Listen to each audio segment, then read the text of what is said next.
A to Z మిత్రులు నమస్కారం. మన యొక్క ఛానల్ని ఎవరైనా కొత్తగా చూసేవాళ్ళంటే కింద బ్లాక్ కలర్లో సబ్స్క్రైబ్ బటన్ అనేది ఉంటుంది. సబ్స్క్రైబ్ చేసుకోండి, పక్కన గంట సింబల్ని ఆన్లో పెట్టండి.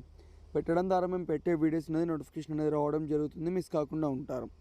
మీ యొక్క వాహనాలను కానీ ఎలాంటి యంత్ర పరికరాలు నేను మన యొక్క ఛానల్లో ప్రకటించాలనుకుంటే వీడియోలో కనిపిస్తున్న వాట్సాప్ నెంబర్కి మీ యొక్క వెహికల్ ఫొటోస్ కానీ వీడియోస్ కానీ తీసి పంపగలరు.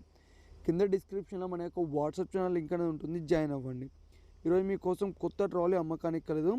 ట్రాలీ చూడడానికి విధంగా ఉంది, సైడ్ డోర్స్ బాగానే ఉంది, హైడ్రాలిక్ కూడా మంచి నీట్ అండ్ వర్కింగ్ కండిషన్లోనే ఉంది. ఈ ట్రాలీ ఉన్న లొకేషన్ చూసుకున్నట్టయితే ఆంధ్రప్రదేశ్లోని నంద్యాల డిస్టిక్లో అమ్మకానికి రెడీగా ఉంది. దీని యొక్క ధర వచ్చేసి మనకు 1,50,000 అని చెప్తున్నారు. ఇదేం ఫిక్స్ అమౌంట్ టైం కాదు, కొంచెం తగ్గించే అవకాశం ఉంది మన ఛానల్ తరఫున వెళ్ళి వెహికల్ ఎవరన్నా తీసుకుంటే. ఈ ట్రాలీ అనేది అమ్ముడిపోతే మాత్రం ఓనర్ నెంబర్ టైటిల్లో ఉండి డిస్క్రిప్షన్ నుండి తీసివేయడం జరుగుతుంది, అప్పుడు అమ్ముడిపోయిందని గమనించగలరు. ఇలాంటి మన సెకండ్ హ్యాండ్ వాహనాల కోసం, యంత్ర పరికరాల కోసం మన యొక్క ఛానల్ని సబ్స్క్రైబ్ చేసుకోండి, పక్కన గంట సింబల్ని ఆన్లో పెట్టండి. Thank you for watching.